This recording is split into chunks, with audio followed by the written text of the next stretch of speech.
kepada Allah dengan mengucapkan Alhamdulillahi Rabbil Alamin. Berselawat kepada Rasulullah dengan mengucapkan Allahumma salli ala Sayyidina Muhammad wa ala ali Sayyidina Muhammad. Allahumma salli wa sallim wa barik alaih. Yang sama-sama kita hormati Bapak Ketua beserta seluruh pengurus Masjid Al-Qalam, hadirin hadirat, muslimin muslimat, alim ulama, sedik pandai, tokoh masyarakat. InsyaAllah kita semua dimuliakan Allah Subhanahu wa ta'ala. Amin ya rabbal alamin. Judul kita subuh ini sebagaimana tertulis, untuk apa kita hidup. Itulah agaknya yang dibicarakan ibu-ibu di atas sampai ribut betul. Untuk apa kita ini hidup? Pertanyaan ini tidak bisa dijawab oleh akal manusia. Makanya Sokrates, seorang filosof dulu Yunani, berkata, untuk menjawab mengapa kita hidup, perlu hidup 500 tahun lamanya. Tak cukup umur. Mau pikir untuk apa kita hidup, sampai akhirnya karena tidak sanggup akal itu menjawab, maka diutuslah Nabi Muhammad sallallahu alaihi wasallam. Mata saya hanya bisa melihat apa yang ada dalam masjid ini saja. Saya tak tahu berapa banyak jamaah di luar. Maka karena mata ini terbatas, saya ini manusia yang lemah. Telinga juga hanya bisa mendengar apa yang dibicarakan sekeliling dan atas saja. Apa yang dibicarakan orang di luar sana saya tak tahu. Maka saya manusia yang lemah. Akal juga begitu, tidak bisa menangkap saya ini habis mati nanti mau kemana. Maka saya manusia lemah. Allah Maha tahu, maka dia kirimlah salah satu makhluknya ingin menjelaskan kau untuk apa, sedang di mana dan akan kemana. Dan makhluk itu bernama Nabi Muhammad sallallahu alaihi wasallam. Untuk apa hidup? Langsung dijawab, wa ma khalaqtul jinna wal insa illa liya'budun. Tidak ada makhluk yang kuciptakan, baik jin maupun manusia, kecuali untuk beribadah. Cara beribadahnya bagaimana? Langsung dijawab, wa ma arsalnaka illa rahmatan lil alamin. Bagaimana cara perbuatannya? Langsung dijawab, laqad kana lakum fi rasulillahi uswatun hasanah. Maka Al-Quran itu menjawab pertanyaan-pertanyaan. Yas'alunaka 'anil mahid, mereka bertanya kepadamu tentang perempuan haid. Qul huwa adza, katakan itu kotor, tidak baik. Yas'alunaka 'anil yatama, mereka bertanya kepadamu tentang anak yatim.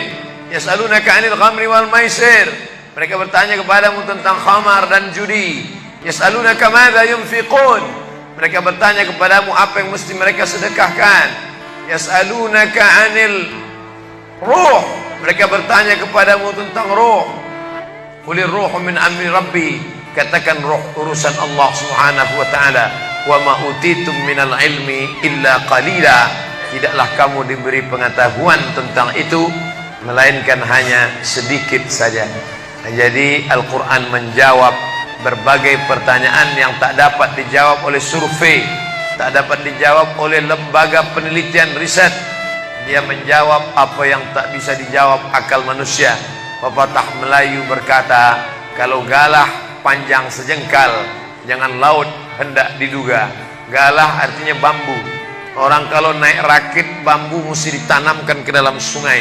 Kalau panjangnya cuma sejengkal, jangan laut hendak diduga.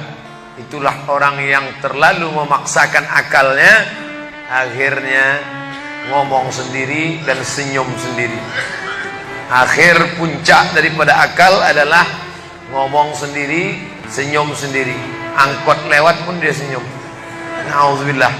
Oleh sebab itu kita yang sangat rendah, hina ini mengaku lemah. Aku berserah kepada Engkau ya Allah. berserah itu bahasa Arabnya istislam. Makanya kita ini tadi mengaku di hadapan Allah hanifan musliman. Aku condong kepada kebenaran, musliman, dan aku hanya berserah diri kepada Engkau ya Allah ya Rabbal Alamin. Makanya apa kata Allah kita ikut.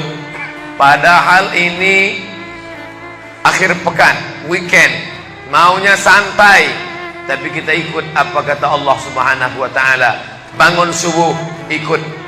Padahal ini mestinya santai di rumah, tidur-tiduran, membalaskan sakit hati hari Senin, hari Selasa, hari Rabu, hari Kamis, hari Jumat.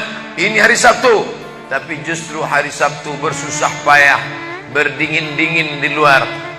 Bahkan kabarnya jam 3 sudah ada yang datang ke masjid ini. Bahkan ada yang mabit di samping danau. Bayangkan itu. Orang mabit di Musdalifah, yang mabit di samping danau.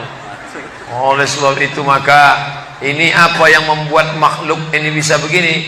Itu semua adalah orang-orang yang mengerti untuk apa kita hidup. Karena hidup adalah untuk beribadah. Bangun tadi dari tidur langsung beribadah. Buka mata, ibadah pertama adalah zikir. Alhamdulillahillazi ahyana ba'dama amatana wa ilaihin nusyur. Masuk kamar mandi, tempat najis, kotor, bau, kotoran, tempat setan, tapi tetap menjadi ibadah. Dalam WC-nya pun ibadah. Dia masuk lagi ke kiri, dia katakan Allahumma inni a'udzubika minal khubusi wal khaba'is.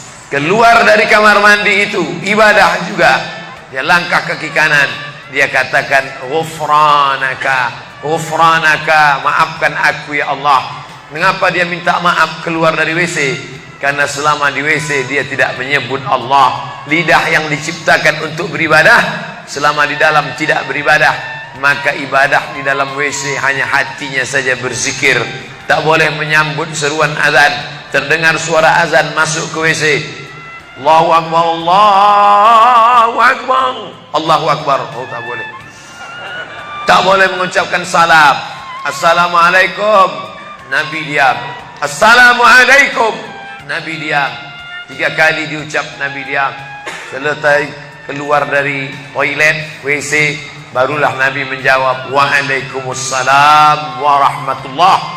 Karena tidak boleh menyebut nama Allah, maka minta ampun keluar dari WC. Karena lidah yang semestinya dipakai untuk menyebutmu ya Allah, berzikir mengingatmu ya Allah, tadi tak kupakai selama beberapa menit di dalam. Maka dia katakan ghufranaka. Lalu kemudian melihat wajah di cermin, mana tahu ada kotoran di mata. Jangan sampai kita berjumpa sama orang di masjid, orang senyum, kita senyum, yang disenyumkan orang kita. Maka lihat dulu baik-baik. Maka ketika melihat wajah, dia pun menjadi ibadah. Allahumma kama hassanta khalqi fahassin khuluqi. Sebagaimana kalau kau sudah perbaiki bentuk ciptaanku ini menjadi sempurna, maka perbaikilah akhlakku ya Allah. Lalu setelah itu berangkat dari rumah menuju masjid, beribadah juga. Bismillahi tawakkaltu 'ala Allah, la haula wala quwata illa billah. Setiap langkah kaki ke Masjid Al-Qalam ini bernilai 1 langkah menghapus dosa. Langkah kedua mengangkat derajat. Langkah ketiga menghapus dosa. Langkah keempat mengangkat derajat. Tidak tanggung-tanggung, derajatnya diangkat Allah. Siapa yang duluan datang langsung dapat di depan. Tapi ada orang terlambat tetap tinggi juga derajatnya. Mana dia? Ini yang di atas. Siapa bilang perempuan direndahkan, dihinakan? Perempuan dimuliakan. Mana contoh perempuan dimuliakan? Kalau mau tahu, datanglah ke Masjid Al-Qalam. Perempuan dimuliakan. Bapak Ibu yang dimuliakan Allah, masuk ke dalam masjid, langkah kaki kanan, Allahumma inni as'aluka min fadlik. Itu doa nanti keluar. Tapi ketika akan masuk, apa doanya? Allahumma ya Allah, iftahli, bukakan untukku abwaba rahmatik, pintu rahmatmu, bernilai ibadah. Duduk berzikir, jangan ngobrol, jangan cerita. Foto Pak Ustaz, sikit-sikit boleh.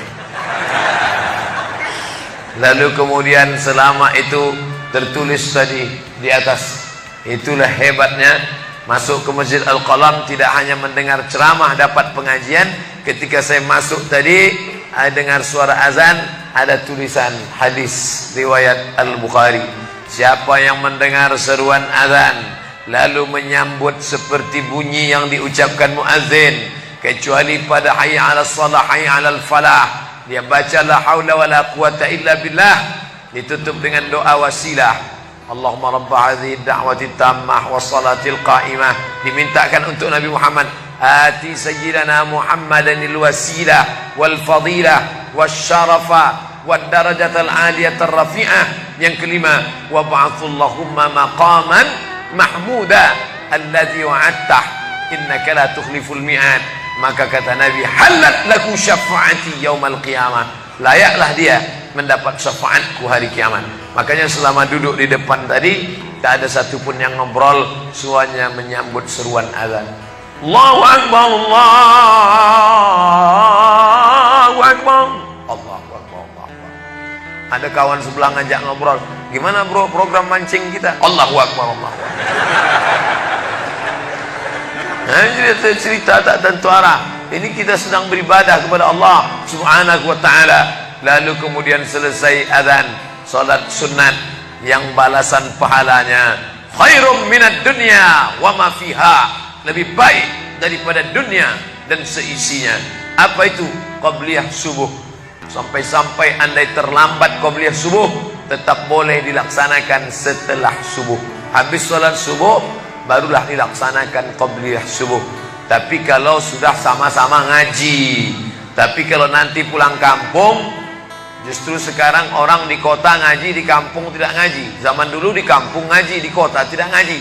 Sekarang dunia sudah mau kiamat, di kampung orang ngaji, di kampung orang tidak ngaji.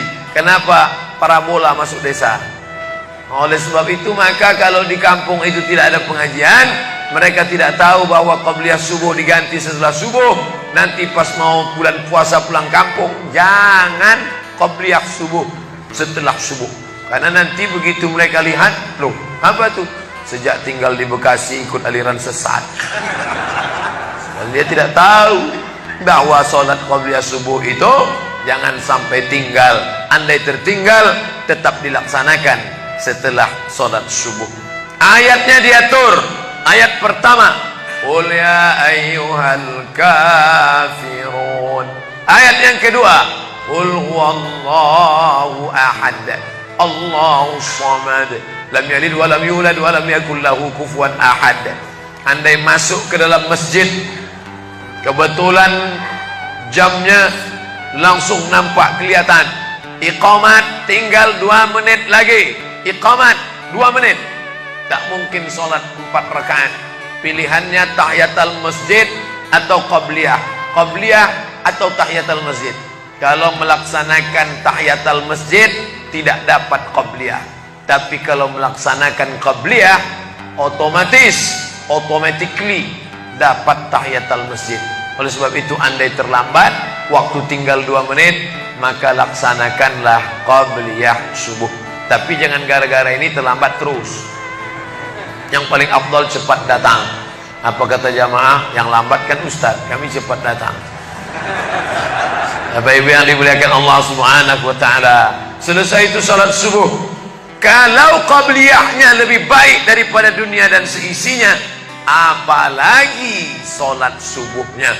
Begitulah. Kalau qabliyahnya saja yang pendek ayatnya lebih baik daripada dunia dan seisinya, apalagi solat subuhnya. Lalu pahala solat subuh itu apa? Tak ada yang tahu. Makanya kata Nabi, lau ya'lamuna ma fil atamati was subhi, andai mereka tahu pahala solat subuh berjamaah, la atauhuma habwan, mereka akan datang ke Masjid Al-Qalam walaupun merangkak, habwan, lumpuh, sakit kakinya, dia akan datang. Kursi roda tak ada, yang mendorong tak ada, datang dia ke masjid ini walaupun merangkak. Kenapa mereka tidak datang? Karena mereka tidak tahu. Kenapa mereka tidak tahu? Karena mereka memang tidak cari tahu dan tak mau tahu. Dan sampai masanya mereka nanti akan menyesal saat melihat orang-orang mendapatkan balasan muttaqiina fiha 'alal ara'ik mereka duduk di atas kursi-kursi istana surga, tersenyum melihat orang-orang yang dulu tak peduli pada sholat subuh. Mudah-mudahan kita semua istiqomah insyaallah. Jadi Ustadz, kalau hidup ini cuma untuk ibadah, sholat, masjid, baca Quran, zikir, gimana kami mau mencari nafkah? Gimana kami mau buka ruko? Gimana kami mau bisnis? Gimana kami mau tanam kelapa sawit? Gimana kami mau proyek batubara? Gimana kami mau ternak ikan? Ini mesti dipahami bahwa ibadah itu dibagi dua. Satu namanya ibadah mahdah, pure, original, murni, tidak bercampur dengan apa-apa. Yang satu lagi tidak ibadah tapi bernilai. Nah, ini mesti dipahami. Bapak yang masuk kantor dari jam 8 pagi sampai jam 4 sore itu ibadah. Karena kalau itu tidak ibadah, habislah waktu kita. Makanya yang bekerja niatkan ibadah. Sehingga kalau istrinya nanya, "Mas kok lama pulang?" Ibadah nih, Mas. Tapi jangan gara-gara ini di kantor itu ibadah, lalu ketika azan di masjid kantor berkumandang, hayya 'alas shalah, dia terus ngetik, "Mas, ayo ke masjid." Enggak, ini pun juga ibadah.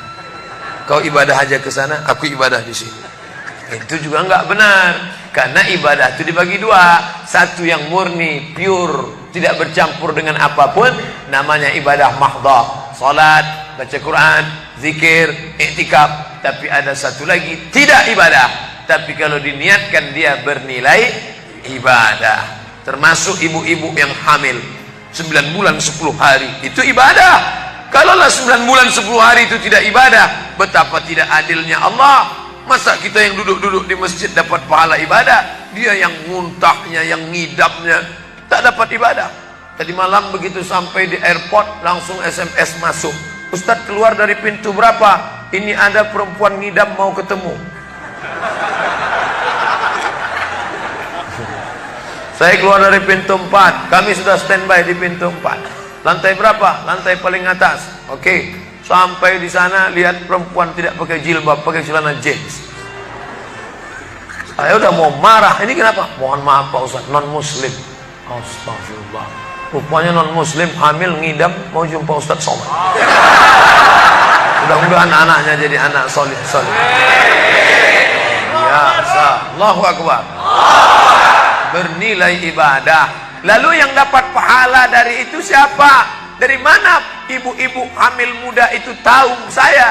Kenal saya di mana? Padahal dia dari Jawa, saya dari Sumatera. Ternyata ada orang beribadah yang tidak kita sangka ibadah. Tidak ada rukun, tidak ada syarat, tidak ada wajib, tidak ada sunat, tidak ada makruh, tidak ada mubah.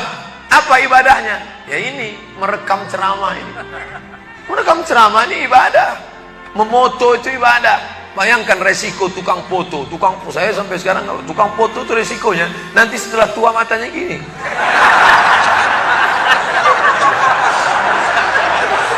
Tapi kalau mereka niatkan ikhlas untuk ibadah, maka insya Allah sehat walafiat. Ini sampai sekarang yang banyak moto-moto ustadz itu mana ada matanya tetap aja sehat. Kenapa? Karena diniatkannya untuk ibadah. Hidup ini kalau berniat ibadah tidak ada capeknya, tidak ada lelahnya. Kenapa? Karena mengharapkan balasan dari Allah. Ilahi anta maksudi wa ridhaka matlubi. Yang kumaksud hanya engkau ya Allah, dan ridhamu lah yang kucari. Suatu ketika saya sampai di sebuah kabupaten kota, saya tanya ke Pak Bupati, "Pak, ya, kenapa Bapak buat pengajian untuk PNS hari Kamis pagi? Pagi Kamis buat pengajian tablik akbar. Apa manfaatnya menurut Bapak sebagai pimpinan daerah?" Ternyata Ustadz Somad, kami sudah coba formula macam-macam untuk PNS ini. Pertama kami undang motivator dari Jakarta. Akhirnya di gedung hotel dengan biaya mahal. Lalu kemudian dengan infokus, suara menggelegar. Semangat, semangat, semangat. Keluar dari situ lesu. Motivatornya pulang, pegawai letoy. Akhirnya kami buat undang tentara dengan bapak polisi, baris berbaris, siap, siap. Pak polisi pulang, gak siap lagi. Ternyata yang disentuh paling mantap bukan fisiknya, bukan matanya, bukan pakai infokus, bukan pakai suara menggelegar, tapi yang disentuh adalah hati. Dan satu yang bisa menyentuh hati itu adalah agama. Itulah makanya ibu bapak coba nanti kalau mau buat praktek, buat satu kotak, buat satu lagi kotak, ada 2 kotak. Kotak ini buat voucher, namanya sumbangan. Kotak ini buat juga voucher, tulisannya sodakoh. Lihat mana yang paling banyak diambil umat Islam, sumbangan apa sodakoh? Sodakoh, padahal nilainya sama. Sumbangan 100.000, sodakoh 100.000. Bapak ibu silakan ambil untuk anak yatim fakir miskin kita. Pasti voucher yang paling banyak diambil adalah sodakoh. Kenapa? Karena mereka menganggap sumbangan tak ada pahalanya, karena bukan bahasa Arab. Apa dia? Sumbangan. Enggak ada dalam Quran. Ya ayyuhalladzina amanu, sumbangan. Yang ada adalah sedekah. Innamas shadaqatu lil fuqara wal masakin wal 'amilina 'alaiha wal mu'allafati qulubuhum wa fir riqab wal gharimin wa fi sabilillah wa ibnis sabil. Itulah mengapa yang disentuh itu bukan nalar otaknya, tapi yang disentuh itu adalah hatinya. Ala fil jasadi mudghah. Ketahuilah dalam jasad itu ada segumpal. Idza salahat salahal jasadu kulluh. Kalau yang segumpal itu baik, maka yang lain ikut menjadi baik. Wa idza fasadat fasadal jasadu kulluh. Kalau yang segumpal itu rusak, jahat, kotor, hitam, gelap, maka yang lain ikut menjadi rusak. Ala wahyal qalb, hati. Jagalah hati. Itu yang selalu dipesankan Ustadz kita Agib, jagalah hati. Jangan kau terserah. Bapak Ibu yang dimuliakan Allah, salah satu yang merusak manusia sekuler, membagi 2. Di masjid ibadah, di kantor tidak ibadah, fatal. Di masjid dianggap ibadah. Jangan heran kalau ada orang di masjid khusyuk, takut nengok ke atas, melihat hanya tempat sujud saja. Allahu Akbar, tidak mau lihat ke atas. Kenapa? Dia khusyuk. Tapi di kantor dia lebih setan daripada setan. Kenapa? Berasal dari pemahaman yang salah, karena dia sudah bagi 2. Di masjid ibadah, di kantor tidak ibadah. Bahkan yang lebih fatal, yang kotor-kotor di kantor bisa dibersihkan di masjid. Kotor. Akhirnya untuk membersihkannya pergi dia ke masjid. Laundry yang paling besar Masjidil Haram. Sampai di sana nangis di pintu Ka'bah. Ya Allah, dah selesai bersih. Enak aja. Bukan begitu ajaran Islam. Labbaik Allahumma labbaik, labbaik Allahumma labbaik. Apa kata malaikat? La labbaik wala sa'daik. Kau tidak dapat panggilan, kau tak dapat kebahagiaan, kau tak dapat haji mabrur, kau tak dapat surga. Zaduka haram, karena kau berangkat dengan uang haram. Oleh sebab itu pemahaman Islam mesti utuh. Semua adalah ibadah. Kalaulah gerak tidak ibadah, betapa menyakitkannya bapak-bapak polisi di jalan raya kena panas terik, padahal dia tidak ada penutup kepala di atas, berkeringat berpeluh. Mereka tetap merasakan itu sebagai ibadah. Tentara yang membela negara, angkatan laut di perbatasan sana, datang kapal-kapal perompak dari Thailand ingin mengambil ikan kita, tenggelamkan. Itu kalau tidak nilai ibadah, dia takut. Jangan-jangan sebelum kita tenggelamkan, kita duluan ditembaknya tenggelam. Maka itu mesti ada nilai ibadah di dalamnya. Itulah yang membangkitkan semangat jihad. Jamaah bertanya, Ustadz kemarin dari Jambi, terus kemudian terbang ke Miri, besok baru pulang ke Pekanbaru. Apa Ustadz? Saya lihat Ustadz dari tadi mengantuk saja. Iyalah, sampai tadi malam ke hotel jam 12, baru tidur jam 1 karena ada yang mau ditulis. Jam 3.30 sudah bangun ceramah. Tapi begitu berjumpa dengan jamaah orang ramai, bangkit semangat. Habis ceramah ini tanya jawab, semangat lagi. Habis itu baru lesu. Dan tidurnya itu pun ibadah. Bayangkan, tidurnya itu ibadah. Itulah mengapa banyak orang pengajian sambil oh, ustadz menyindir ya? Tidak. Saya termasuk ustadz yang tidak pandai menyindir. Saya termasuk ustadz kalau dipesan request untuk menyindir, saya tidak pandai. Kenapa? Karena saya pernah menyindir orang. Ustadz, tolong ustadz sindirkan. Ini ada jamaah yang sudah sedekah tapi mengambil uangnya kembali. Siapa yang bersedekah mengambil uangnya kembali, kal kalbil ladzi ya'udu ila qaihi, sama seperti anjing yang menjilat muntahnya kembali. Selesai pengajian, mohon maaf Pak Ustaz, yang disindir nggak datang. Oleh sebab itu tak ada gunanya sindir menyindir. Kalau mau to the point, mana orangnya face to face, langsung saja tembak, 12 pas, gol. Bapak Ibu yang dimuliakan Allah, maka mesti dipahami dengan benar. Di Masjidil Haram ibadah, di rumah pun kau ibadah. Istri yang dari mulai pagi memasakkan suami, dibantu oleh pembantu membuatkan minuman, membesarkan anak, menyusukan anak 2 tahun lamanya, melahirkan, meregang nyawa ibu melahirkan anak, ibadah. Makanya kalau dia meninggal dunia saat melahirkan, matinya mati syahid. Saking senangnya suaminya mendapatkan seorang istri yang syahid, tak menangis dia.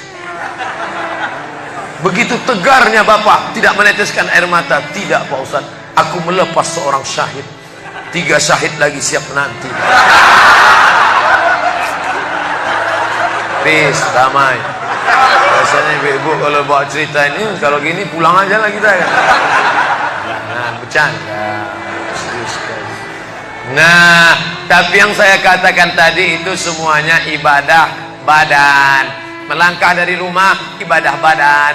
Membukakan mata, ibadah badan. Mendengar ceramah, ibadah badan. Membaca Quran, ibadah badan. Berzikir, likulli sulama minkum sadaqah. Setiap tulang-tulang sendi ada sedekahnya. Subhanallah, subhanallah, subhanallah, subhanallah, subhanallah, subhanallah. Itu ibadah badan.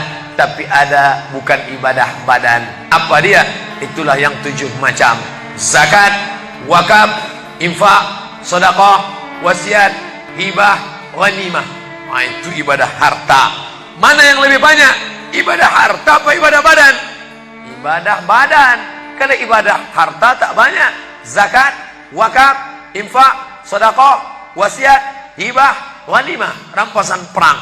Tapi kalau ibadah badan, setiap gerak adalah ibadah. Makanya kita mesti bergerak. Di kulli harakah barakah. Setiap ada gerak pasti ada berkah. Makanya tak boleh tidak bergerak. Air sumur kalau tidak ditimba, air itu akan busuk, butek, warnanya pun tidak ada seperti minyak di atas. Mata air mesti terus berganti.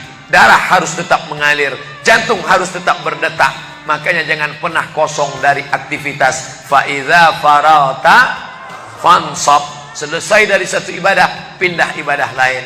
Selesai ibadah tegak, pindah ibadah ruku. Habis ibadah ruku, pindah ibadah tegak. Habis ibadah tegak, pindah ibadah sujud. Habis ibadah sujud, pindah antara 2 sujud. Selesai sudah salat, lalu kemudian puasa. Selesai puasa, lalu kemudian berzakat. Selesai zakat, lalu kemudian mengitari Ka'bah. Subhanallah walhamdulillah wa la ilaha illallah wallahu akbar. Selesai itu melontar jumrah. Selesai itu menggunting rambut. Selesai itu berzikir. Tidak pernah kosong. Sampai kapan? Sampai malaikat maut mencabut nyawa dan ucapan terakhir yang keluar dari mulut adalah la ilaha illallah. Itulah jawaban tentang pertanyaan untuk apa kita hidup di dunia. Nanti kalau ada anak, ibu, bapak, tetangga, kawan, sahabat, andai tolan bertanya, untuk apa kita ini hidup? Tak usah jawab, putarkan aja videonya. Itulah enaknya zaman sekarang. Kalau dulu mesti diingat. Saya dulu pulang sholat Jumat, mak saya manggil, sini ya mak, ceritakan apa isi khutbah khotib tadi di Mesir. Gini. Itulah awal saya ceramah. Jadi saya paham mengapa saya menjadi ceramah sekarang. Dan saya tidak pernah merasa menceramahi bapak ibu. Saya tidak pernah merasa mengguru-gurui. Saya hanya seperti seorang anak sedang bercerita pada ibunya saja. Tadi mak, kata khotib itu begini. Anak sekarang enggak. Apa kata khotib tadi? Ini MP3-nya. Bapak Ibu yang dimuliakan Allah Subhanahu wa taala, ibu yang mendidik anak-anak ibu ibadahnya luar biasa. Itulah mengapa ibu lebih tinggi derajatnya daripada laki-laki. Ilzam rijlaiha, kau urus tapak kakinya, fatammal jannah, kau dapati surga di sana. Di bawah tapak kakinya surga, al jannatu surga, tahta di bawah aqdam kaki al ummahat, ibu-ibu. Kenapa begitu? Karena ibadah dia yang luar biasa tidak bisa dilakukan oleh laki-laki. Salat kita bisa, puasa kita bisa, tawaf kita bisa, sa'i kita bisa, melontar jumrah kita bisa, tahallul kita bisa. Tapi ada yang kita tak bisa. Apa dia? Mengandung. Kita tak bisa. Siapa yang mau coba mengandung, keluar dari sini, ambil bola voli, ikat di perut. Melahirkan, kita tak bisa. Siapa yang ingin coba melahirkan, keluar dari sini, telanlah jeruk bulat-bulat. Habis itu keluarkan bulat-bulat. Menyusukan, kita tak bisa. Dan itu ibadah. Tapi bukan ibadah mahdha. Dia tidak selevel dengan sholat, zakat, puasa, haji. Tapi ibadah ini berkualitas. Ibadah badan, sudah. Ibadah harta, sudah. Ada ibadah yang terakhir, yang ketiga. Kalau ibadah badan berkeringat, lelah, capek. Ibadah harta, duit habis. Tapi ada ibadah satu lagi, tak nampak di mata. Apa dia? Ibadah hati. Itulah dia ikhlas. Orang yang ikhlas tak tampak. Ikhlas, ridha, qanaah, tawakal, zikir, muhasabah, muraqabah, tazkiyatun nafs, mensucikan hati dari penyakit hati, riya, sum'ah, takbur, sombong, hasad, busuk hati. Itu ibadah. Kenapa begitu? Disitulah letak adilnya Allah. Man bana masjidan, siapa yang bangun masjid, banallah mislahu baitan fil jannah, dibangunkan Allah untuknya satu istana di dalam surga. Bapak ibu yang ikut membangun masjid ini, mudah-mudahan diberikan Allah Ta'ala balasan melimpah ruah. Kami nggak bisa Pak Ustadz, jangankan bangun masjid, buat rumah kami aja kami nggak bisa. Allah Maha Adil. Kalau kau tidak bisa dengan ibadah harta, maka engkau dengan ibadah tangan. Apa dia? Ikut gotong royong masjid. Nampak ada pembangunan masjid, ikut ngecornya, pasangnya, tapi dengan syarat menyelesaikan masalah. Jangan buat masalah.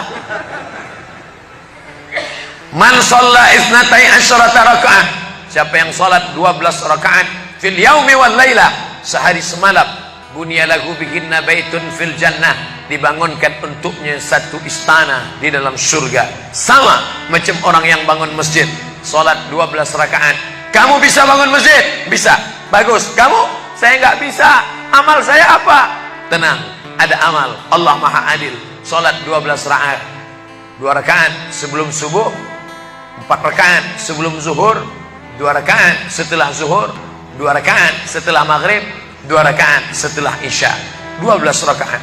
Saya nggak bisa Pak Ustadz, sedang terbaring di rumah sakit, kaki sakit, kepala sakit, hati sakit, jantung sakit. Stop, jangan lanjutkan. Aku tak sampai hati mendengar penderitaan. Jadi amal saya apa Pak Ustadz? Ada satu amalmu. Apa dia? Ridha, menerima takdir Allah Subhanahu wa ta'ala. Sakit Pak? Tidak. Kenapa? Sakitku hilangkan hatiku ridha. Man lam yasbir bibalai, siapa yang tak sabar dengan bala ujianku, walam yarda bi khadai, yang tak ridha dengan takdirku, falyatlub rabban siwaya, carilah Tuhan selain aku. Kau sabar, kau ridha menerima itu. Apa balasannya? Lebih hebat daripada balasan orang yang bangun masjid, lebih besar daripada balasan 12 rakaat salat. Innama yuwaffas sabiruna ajrahum bighairi hisab. Orang yang sabar itu balasannya bighairi hisab, tak dapat dihitung, tak dapat dikira, unlimited. Begitulah Allah Maha Adil. Untuk apa kita hidup? Hidup untuk beribadah. Ibadah apa yang kita lakukan? Ibadah badan, ibadah harta, ibadah hati. Yang sudah melaksanakan tiga-tiganya, alhamdulillah. Yang baru melaksanakan satu, tambah. Yang satu pun belum, innalillah. Masjid ini besar. Kadang kita bangga masjid besar, rupanya APBN, anggaran pendapatan belanja negara. Bangga kita masjid megah, rupanya APBD, anggaran pendapatan belanja daerah. patutlah masjidnya di tengah hutan, karena di situ tanah yang murah. Akhirnya pemukiman masyarakat jauh, masjid di tengah jalan, masjid di tengah perjalanan luar kota, jauh dari pemukiman masyarakat. Masuk kita ke dalam, tai kambing yang ada di dalam. Tapi masjid ini megah, mewah, 2 lantai, lengkap dengan kubah yang besar. Ini swadaya masyarakat. Saya tahu ini dari mana? Jamaahnya cerita. Kalau tidak, mana saya tahu. Ini masjid ini asli swadaya Pak Ustaz. Lama membangunnya Pak? Enggak lama, sebentar saja. Sebentar saja, sekejap langsung terkumpul 7,6 miliar uang.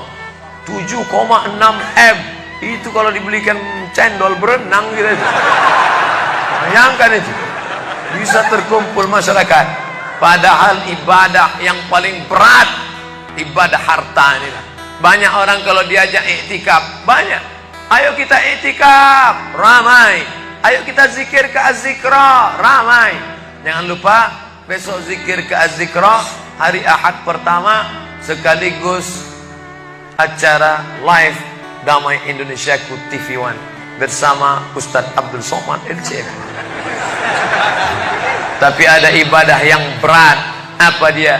Ibadah harta. Banyak orang ketika diajak muhasabah zikir malam, ya Allah, banyak dosa kami ya Allah, tapi dia susah menangis, meneteskan air mata. Tapi begitu lewat kota infak, memang menangis. Tak sampai hati melihat Bung Karno keluar dari dompet. Lewat kotak sodako infak, lama membuka dompet mencari patimuran. Nauzubillah. Mudah-mudahan kita tak termasuk golongan yang bakhil ini. Kenapa? Karena setan selalu asyaitan, setan ya'idukumul faqra, membisikkan kepakiran. Jangan beri, jangan beri, jangan beri, nanti kau susah, nanti anak kau tak makan, nanti kau dikeluarkan kerja, kau makan apa, nanti kau mau beli rumah, nanti kau mau beli tanah, nanti kau mau beli mobil, nanti kau mau beli cincin, nanti kau mau beli kamera, nanti kau mau ganti HP, uangmu tak ada. Setan selalu berbisik-bisik. Lawan setan itu.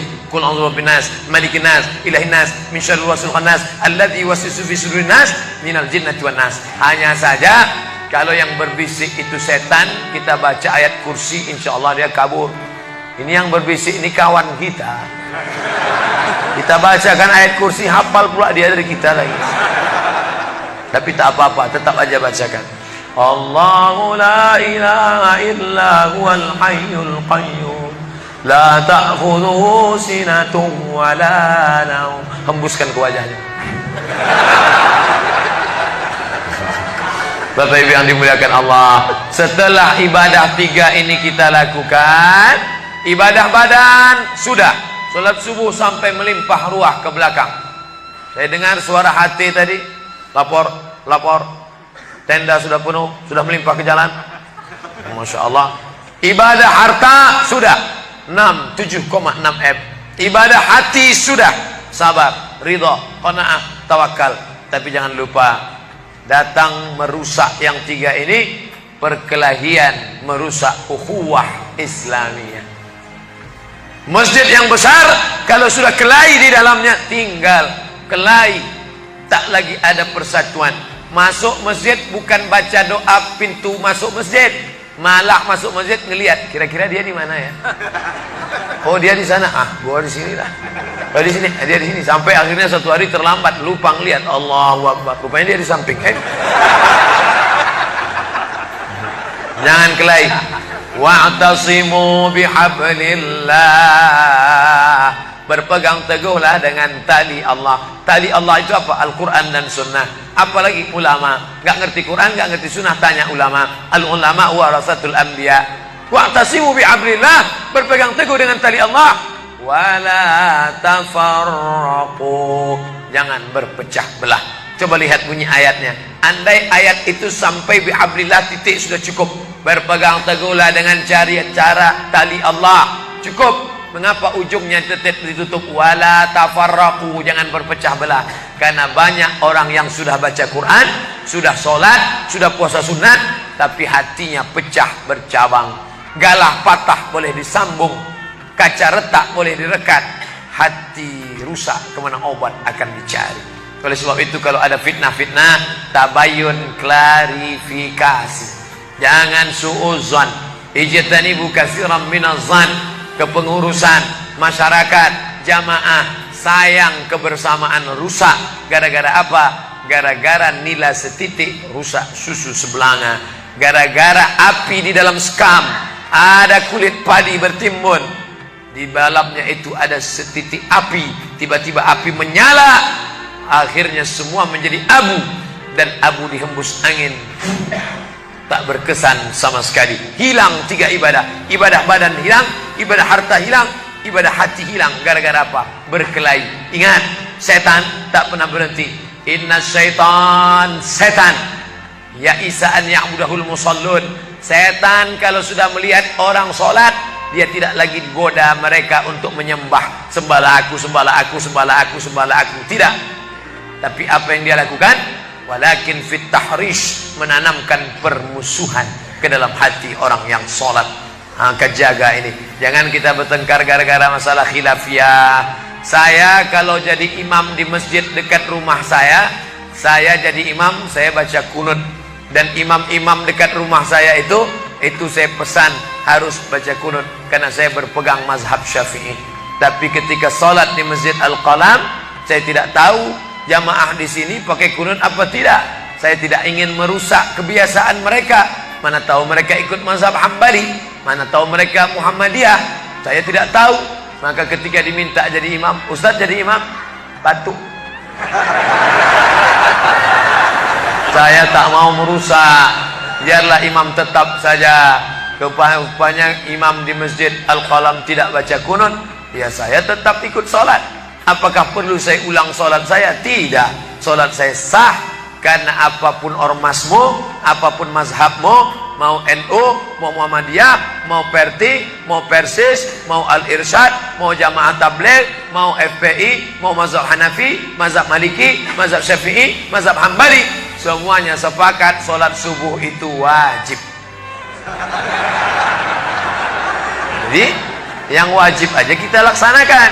Adapun perbedaan teknisnya, yang satu pakai usolli, yang satu nggak pakai usolli, yang satu ngangkat tangannya ke telinga, yang satu ngangkat tangannya ke bahu, yang satu bismillahnya jahar, yang satu bismillahnya sir, yang satu ayatnya panjang, yang satu ayatnya pendek, yang satu pas mau turun sujud tangan duluan, yang satu lutut duluan, yang satu duduknya tapak kakinya duduk di tapak kaki kiri, yang satu duduknya langsung pantatnya ke lantai, yang satu telunjuknya ngangkat sekali, yang satu berkali-kali.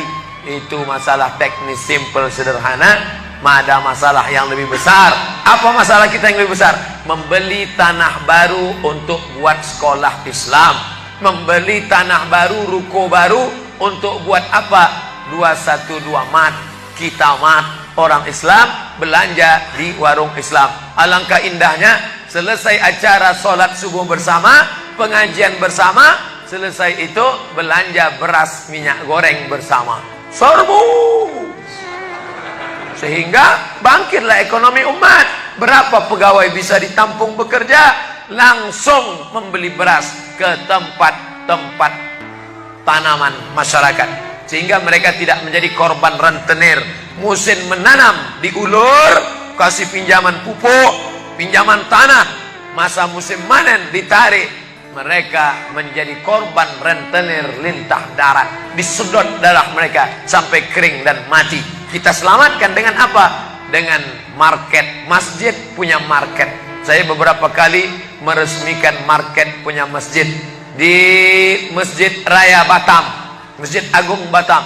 Itu di bawahnya ada super mini market untuk jamaah. Kemarin pulang dari Pulau Bintan, itu juga meresmikan di Dumai. Begitu juga. Nah, ini 212 Mart. Terserah namanya apa. Ada 212 Mart, ada namanya Kita Mart, atau bisa juga buat Somart. Nah, bisa juga. Bapak Ibu yang dimuliakan Allah Subhanahu wa taala, maka visi misi kita ke depan, jauh melihat ke depan. Kami harus punya pusat perbelanjaan komunitas muslim, kami harus punya komplek perumahan muslim. Nah, ini semua yang akan menyelamatkan kita. Kalau sudah begitu, maka mengertilah untuk apa kita hidup. Dan setelah itu kita pun mati dalam keadaan tenang. Baru anak kita bisa berkata, mari kita antar jenazah almarhum Abdul Somad menuju tempat peristirahatan terakhir. Karena memang benar-benar istirahat. Tapi berapa banyak orang tidak istirahat, karena amal badan tak ada, amal harta tak ada, amal hati tak ada. Tak pernah memikirkan masjid, tak pernah memikirkan umat, tak pernah memikirkan belanja umat, tak pernah memikirkan pendidikan anak-anak umat. Akhirnya mati yang layak untuk dia. Mari kita antar dia menuju azab pertama, akan menyusul azab-azab berikutnya. Nauzubillah.